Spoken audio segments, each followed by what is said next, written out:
Me llamo Julio y trabajo en el área de guardia de los hospitales chaqueños Julio Perrando, Eva Perón y el Centro de Salud de Villa Prosperidad. Prefiero las guardias nocturnas porque siento que el tiempo pasa más rápido, que la dinámica es más ágil y los casos son más interesantes. Soy médico cirujano y trato de racionalizar todas las cosas que suceden, pero evidentemente hay algo más. Las situaciones que les narraré sucedieron, suceden y seguirán sucediendo. La gente que trabaja en salud sabe que en estos ambientes suceden hechos muchas veces inexplicables. No sé cómo tipificarlo, no sé si es energía o qué, pero la tensión que se produce en un ambiente donde la gente muere, donde los familiares lloran, donde hay mucho dolor, se siente.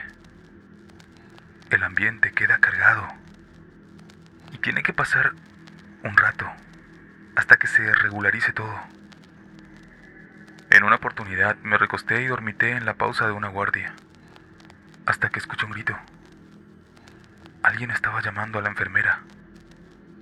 Me levanté y me dirigí a ver quién era, pero afuera no había nadie. Le pregunté a la enfermera y ambos lo escuchamos, pero preferimos olvidarlo. Habrá sido el cansancio, pensamos. Una experiencia que tuvimos fue una noche cuando un hombre, aparentemente un mendigo, golpeó tímidamente la puerta de la guardia. Lo atendió una enfermera, lo registró y lo hizo pasar al consultorio. El motivo de la consulta era dificultad respiratoria, tos y fiebre. El examen no me dijo mucho y pedí una placa. Así que lo mandé a la técnica radióloga. Ella le pidió que se posicione y tomó la radiografía. Posteriormente, entró al cuarto oscuro para revelarla. Y dice que sintió mucho frío e inmediatamente sintió que alguien le respiraba en la nuca. Y esa respiración se sentía cada vez más fuerte. Ella salió rápidamente del cuarto y al hacerlo ya no encontró al hombre. Era imposible que se escondiera en algún lado. La puerta estaba cerrada con traba interior. Así que el paciente literalmente desapareció. Sintió más miedo aún y vino corriendo hasta la guardia. Llamamos a un policía y buscamos por todos lados y nada. Quedamos con la duda de dónde se fue. Eran las 3:15 a.m. Ya temprano en la mañana llegó el encargado de seguridad y se enteró de lo sucedido. Entonces, propuso que revisáramos las cámaras.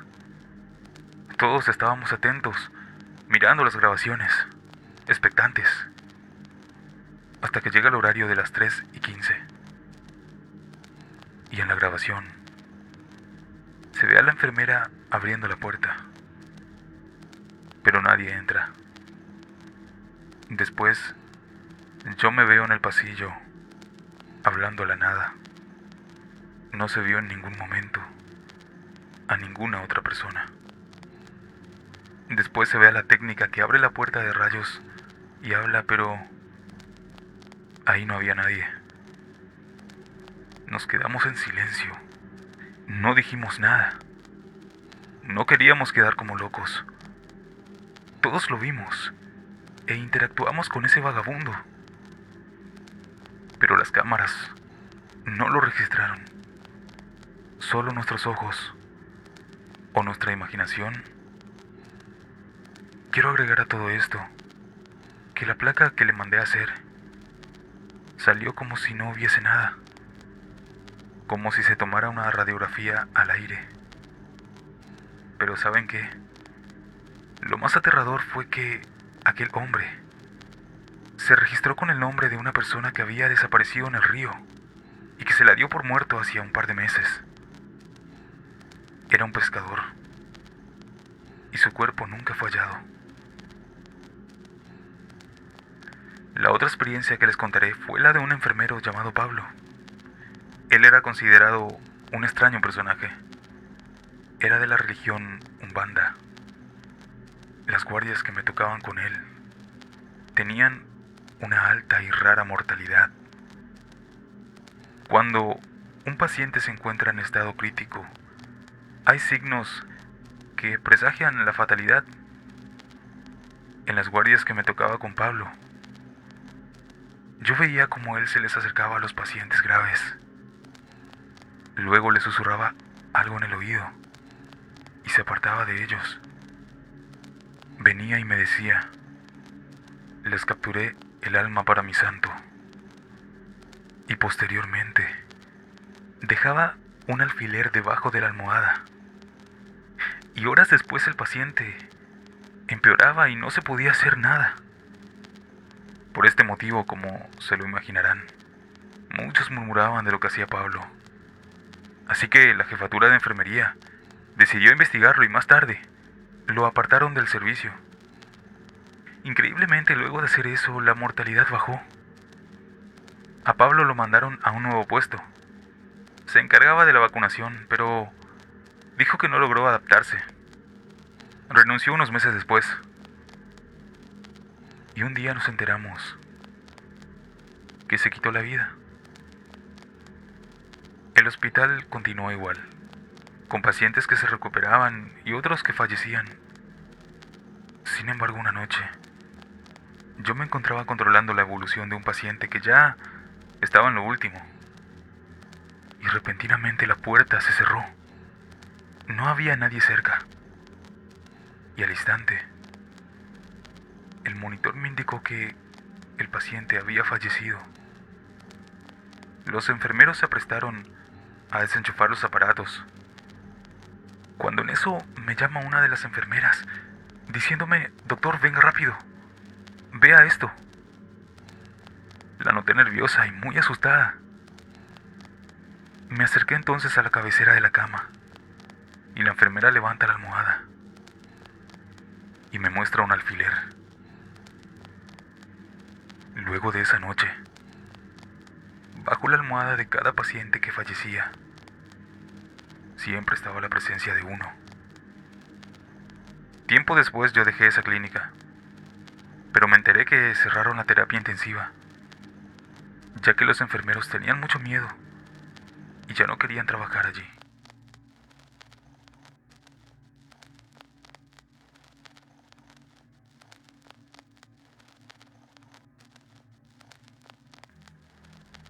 Cuando estaba en una clínica rural, una noche me encontraba revisando a un paciente dentro de mi oficina.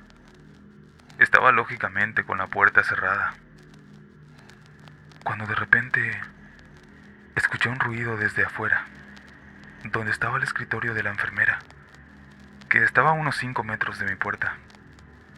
Nada extraño realmente, porque la puerta de entrada a la clínica estaba abierta para la ventilación. Teníamos por aquel momento como unos 32 grados. Tal vez pensé que alguien pasó por el camino o algo así. Al día siguiente pasó un topógrafo de una agencia gubernamental y charlamos un par de minutos. Y entre plática, él me dice: veo que trabajas mucho aquí. Es más, pasamos anoche ya de madrugada y vimos la puerta abierta y una persona sentada junto al escritorio. Les juro que me quedé helado, porque en ningún momento de la noche hubo alguien sentado allí. Tal vez te confundiste con el archivador, o lo que sea, le dije. Estaba tratando de entenderlo. No, fue aquí mismo. Y cuando pasamos, esa puerta, la de tu consultorio, estaba cerrada. Pensamos que estabas con un paciente y otro estaba esperando. Yo sabía que eso no había pasado. Esa noche, después de apagar todo, fui a mi habitación a dormir. Tenemos que quedarnos en las prácticas durante los servicios sociales. Prácticamente vivimos allí.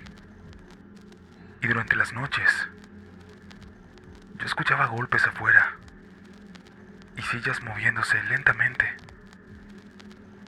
No podía dormir del miedo y tuve que quedarme allí por 6 meses.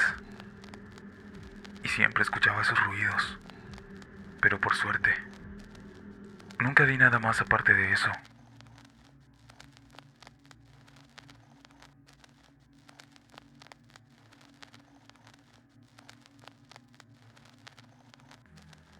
Soy psiquiatra y durante mis años de formación trabajé durante 6 meses en una sala de tratamiento de pacientes con trastornos depresivos y de ansiedad. Era un edificio antiguo que albergaba pacientes psiquiátricos desde mediados de la década de 1920. En nuestro piso teníamos 13 camas, una estación de enfermería, una sala de estar y algunas salas de conferencias. Un día estuve entrevistando a un paciente y cuando le pregunté sobre los patrones de sueño, me dice que ha estado escuchando a un bebé llorando por la noche y que eso la hacía despertar. No había niños en ese hospital, ya que el lugar estaba ubicado lejos de las áreas de viviendas y los horarios de visita eran restringidos. Después de eso, la enfermera habla conmigo y me comenta que el llanto del bebé no es un síntoma psicótico. Ella fue muy seria acerca de esto, pero no me dio más detalles. Me encogí de hombros, ya que de cualquier manera no cambia el diagnóstico o el tratamiento. Ya alrededor de 3 meses después, en mi estadía me siento en la estación de enfermeras y 3 de ellas estaban detrás mío y estaban hablando. Yo escuché que una de ellas dijo: "Está muy activo hoy". Y la otra le dijo: "¿En serio? Oh no, no me había dado cuenta". Yo me di la vuelta y les pregunté de quién estaban hablando. Ellas se miran y luego una de ellas vacilante dice: "Bueno, hay un bebé aquí que a veces llora". Por supuesto, yo dije que no, pero ellas simplemente sonríen. Unos minutos después, sin embargo, lo escuché. Sonaba muy lejos, pero no demasiado. Era un llanto. Claramente, era el llanto de un bebé. Sonaba como si estuviera separado de mí por quizás 2 o 3 paredes. Estaba perplejo. Y justo en ese momento miré a las enfermeras. Ellas me miraron con una expresión de "te lo dije". Por supuesto, pregunté sobre esto, pero no me pudieron decir mucho. Solamente que ese llanto ha estado ahí siempre. Desde entonces, lo escuché tal vez 2 o 3 veces a la semana. Se lo conté a una nueva doctora que se rió. Sin embargo, unas semanas después de su estadía, vino a mí Blanca y me dijo que lo escuchó en su descanso. Ya no trabajo en ese lugar, ya me transfirieron, pero pienso en ello a veces. Pero realmente no sé qué será eso que se escucha llorando.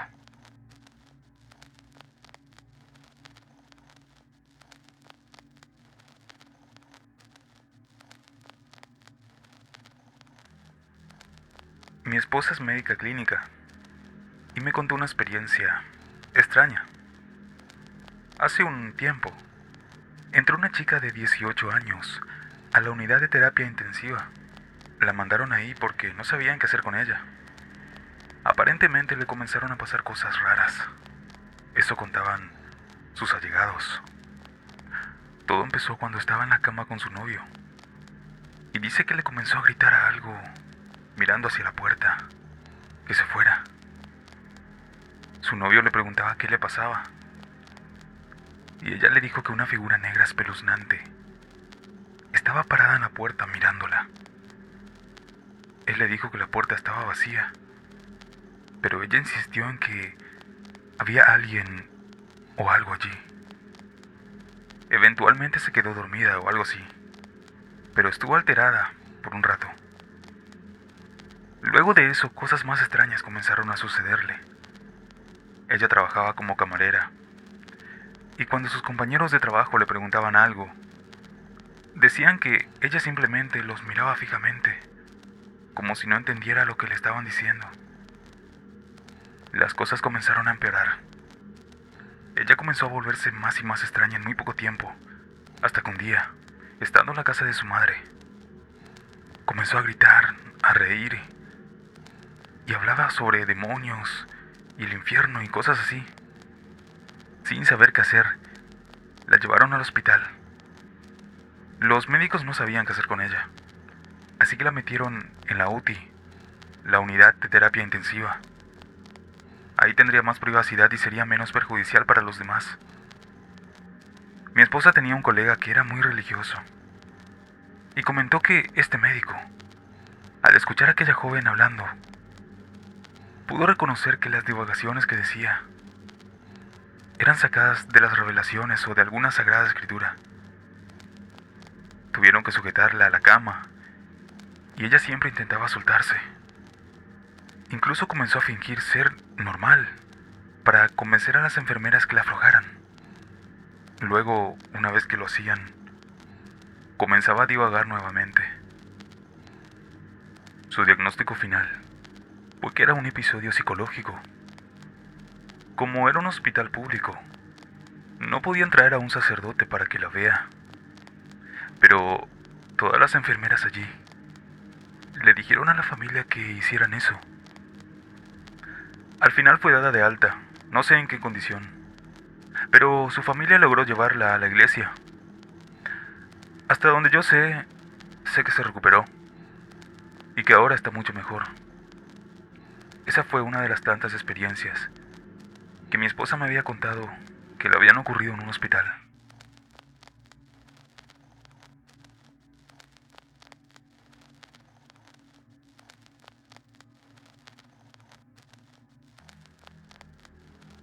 Soy médico de hospital en Colorado y tengo dos experiencias para contarles. La primera, el hospital tiene una gran unidad de quemados. Había llegado un hombre nativo americano. Estuvo en esa habitación durante varios meses. No recuerdo cómo se quemó, pero tenía alrededor del 75% del cuerpo quemado. Tengan en cuenta que todos los días se deben lavar esas quemaduras y posteriormente van a la cirugía cada pocos días para desbriar. Es horrible y no es algo de lo que quiero formar parte. De todos modos, este tipo finalmente falleció después de meses de esa tortura. Sin embargo, poco tiempo después, extrañas cosas ocurrían en esa unidad que yo mismo presencié personalmente. Las luces se apagaban y se encendían solas. La televisión de repente se encendía a todo volumen y no se podía apagar. El teléfono sonaba y al atenderlo, se escuchaba un sonido estático en el otro extremo. Además, los enfermeros contaban que al entrar en esa unidad, escuchaban que decían sus nombres. Cada paciente en esa habitación decía que había visto a un hombre nativo americano caminando en las noches. La situación se puso tan mal que los administradores del hospital llamaron a un chamán nativo de la misma tribu de aquel hombre para que limpiara la habitación. Tuvieron una ceremonia y todo eso. E increíblemente, después de hacer aquello, nunca más volvió a suceder nada extraño. La siguiente experiencia fue la que más me asustó. Trabajando en un hospital diferente, que era un antiguo hospital que se amplió y se rehicieron algunas habitaciones. Una noche me fui a dormir a la sala de guardia que precisamente antes era la sala de cuidados intensivos. Estaba allí dormitando en la silla, a eso de las 5 de la mañana. Las enfermeras a veces asomaban la cabeza en la habitación, así que la bloqueé con un bote de basura para que no me molestaran. Me estaba quedando dormido cuando escuché de pronto que la puerta se comenzaba a abrir y pude escuchar que alguien entró. Pensé que era mi colega, pero se suponía que él me estaba relevando. Por alguna razón presentí que era una mujer. Sin embargo, escuché cómo esta persona comenzó a caminar hacia donde yo estaba. Yo me hice el dormido. Luego noté que se comenzó a inclinar y me silbó en el oído. Fue un sonido tan molesto que me sacudí para despertarme y me asusté. Y al mirar a mi alrededor, no vi a nadie. Y lo que más me espantó fue que cuando encendí las luces, vi que la puerta estaba como la dejé, completamente cerrada y con el bote de basura. Nunca más volví a dormir allí. Los hospitales son lugares raros. Casi todos los que trabajan de noche tienen por lo menos una historia que contarte. Pero sin embargo, no es muy probable que te la cuenten, ya que los hacen parecer paranoicos o inclusivamente locos.